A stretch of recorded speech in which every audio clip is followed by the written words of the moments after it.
नमस्कार, KCN news में आपका स्वागत है। आज हम लक्ष्मीनगर विधानसभा के आम आदमी पार्टी के प्रिंस शर्मा जी से क्षेत्रीय मुद्दों पर सीधी बात करेंगे। प्रिंस जी, खबर कंट्रोल न्यूज में आपका स्वागत है सर। सबसे पहले जान लें, जो केसेस बढ़ रहे हैं दिल्ली के, तो उसका क्या कारण है सर?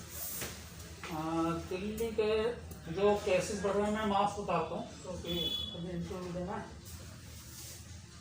नमस्कार। पहले तो दिल्ली में जो केसेस बढ़ रहे हैं, ये जो बाहर से फ्लाइट्स वगैरह आई हैं हमारे देश में एयरपोर्ट पे, तो जो भी केसेस वहाँ से आए एकदम, तो उसकी वजह से ज़्यादा जल्दी से केस बढ़ने शुरू हुए हैं। क्या सर, जो वैक्सीन जो लोगों को लगाएगी वो सक्सेसफुल नहीं रही क्या?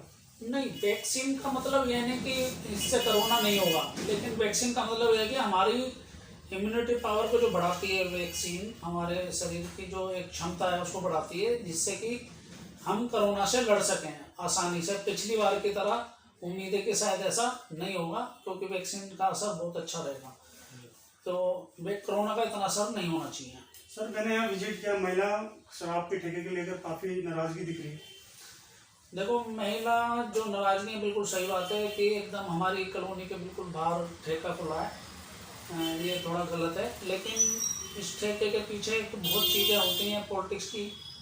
यहाँ पे जब तक एमसीडी एनओसी नहीं देती है जी, तब तक वो जो दुकान सर्वे के लिए जाती है, जो दुकान खोलने के, जो ठेकेदार अंडर में दुकान खोलता है, तो उसके जब सर्वे के लिए जाती है तो एडीएमसी ने वो पास उस एरिया में क्यों की, रिहायशी इलाके में क्यों की?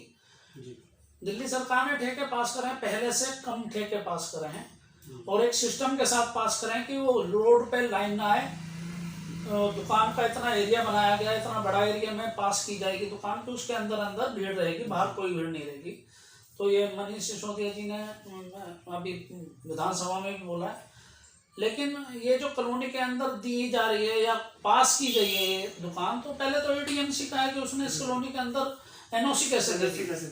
और गवर्नमेंट कोई सी भी ये नहीं चाह रही कि मतलब हमने कॉलोनी के लिए ठेका दिया। उन्होंने तो एक स्कीम निकाली कि ठेका लो, और जो जो अप्रोच रोड हैं, बड़ी रोड हैं, उनके लिए ठेके होने चाहिए, उसके लिए ठेके हैं। तो कहीं ना कहीं क्या लगती है, एमसीडी षड्यंत्र चल रही है आम आदमी पार्टी के खिलाफ जो चुनाव? बिल्कुल जी, बिल्कुल। ये इस समय एक मुद्दा बनाया जा रहा है, क्योंकि बीजेपी वालों के पास कोई और मुद्दा तो है नहीं।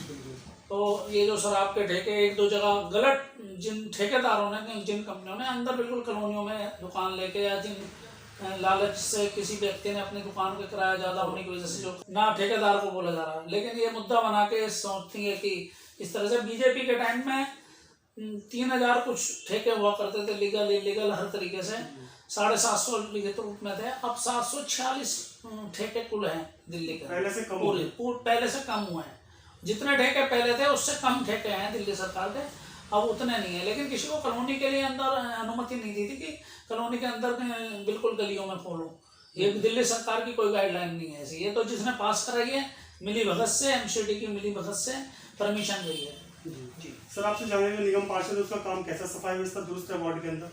आप अगर थोड़ा सा कैमरा बिल्कुल मेरे ऑफिस के सामने अगर डालेंगे, मेरे कार्यालय के सामने, तो आपको सामने कूड़ा नजर आ जाएगा। इस पूरे रोड पे आप जब अभी आए होंगे तो देखना, पूरे रोड पे पूरे वार्ड का कितना बुरा हाल है। हल्की हल्की बूंदें पड़ी थी परसों, और आप देखेंगे तो गलियों में नालियां अभी तक भरी पड़ी हैं, जाम हो गया है, कूड़ा जगह जगह पे पड़ा हुआ है। सफाई के नाम पे कुछ भी हमारे निगम पार्षद ने आज तक कुछ नहीं करा पूरे 5 साल। चुनाव नजदीक है, उसके बावजूद भी काम नहीं हो रहा सर? बिल्कुल नहीं हो रहा। उन्हें पता है कि अब तो जीतना है नहीं उनको, और आम आदमी पार्टी पूर्ण बहुमत से पूरी दिल्ली के अंदर आने की क्षमता रख रही है। पब्लिक उन्हें चाह रही है, बदलाव करना चाह रही है, आम आदमी को लाना चाह रही है बीजेपी को हटा के।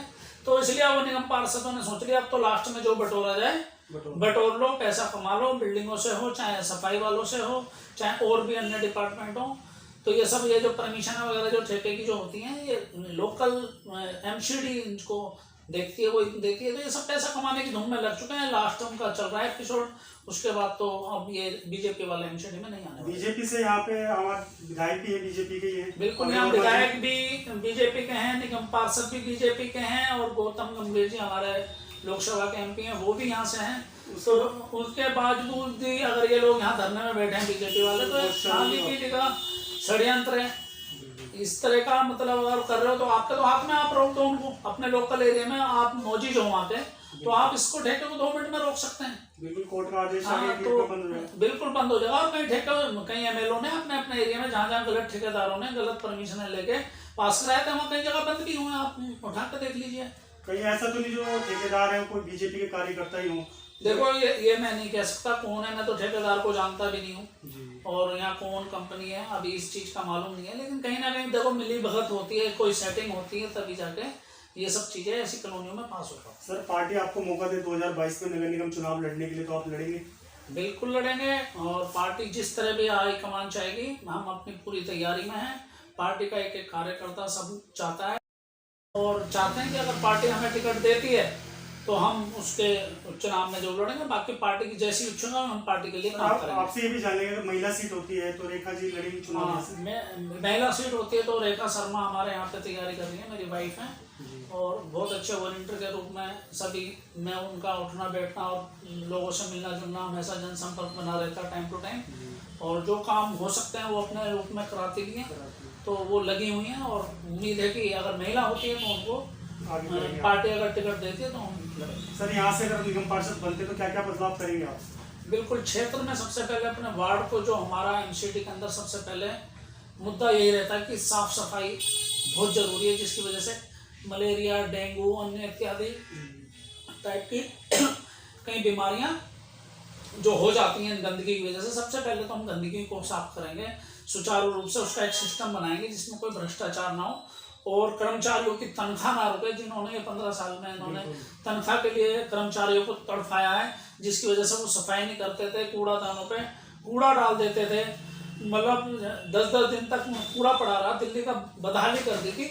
तो ऐसी नौबत हम बिल्कुल नहीं आने देंगे। निगम में सारे हमारे आम आदमी पार्टी के जितने भी निगम पार्षद होंगे और हमारे नेता जो होंगे, सबसे पहले ऐसी स्कीम बनेगी कि किसी कर्मचारी को तनख्वाह ना रुके, और यहाँ पे अच्छे से उनका जो वर्क है वो हम उनको सुचारू रूप से करवा सकें, उन्हें भी खुश रखेंगे तो पब्लिक हमारे अपने आप खुश रहेगी जब साफ सफाई रहेगी।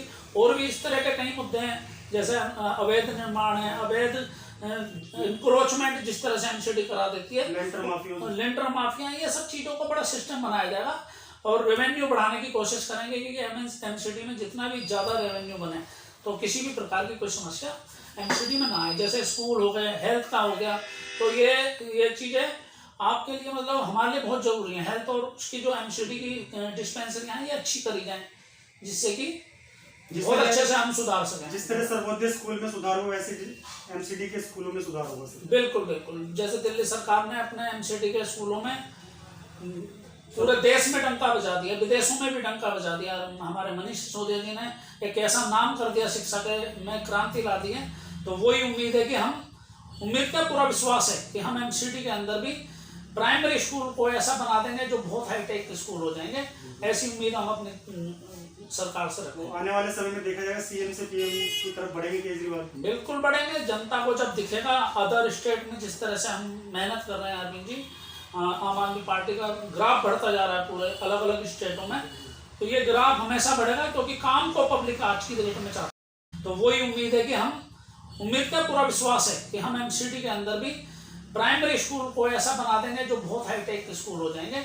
ऐसी उम्मीद हम अपनी सरकार से रखते हैं। आने वाले समय में देखा जाएगा सीएम से पीएम की तरफ बढ़ेंगे केजरीवाल? बिल्कुल बढ़ेंगे। जनता को जब दिखेगा अदर स्टेट में जिस तरह से हम मेहनत कर रहे हैं अरविंद जी, आम आदमी पार्टी का ग्राफ बढ़ता जा रहा है पूरे अलग अलग स्टेटों में, तो ये ग्राफ हमेशा बढ़ेगा, क्योंकि काम को पब्लिक आज की डेट में चाहती है। कोई धर्म की राजनीति नहीं करना चाहती, किसी भी प्रकार का इस तरह की राजनीति नहीं करना चाहती जिससे कि हमारी पब्लिक में आक्रोश हो। सिर्फ विकास के मुद्दे पर राजनीति जब शुरू हो जाएगी, और वो शुरुआत दिल्ली से हो चुकी है, जिसकी आगाज पूरे इंडिया में, पूरे भारत में अलग अलग स्टेटों में दिखाई देगी।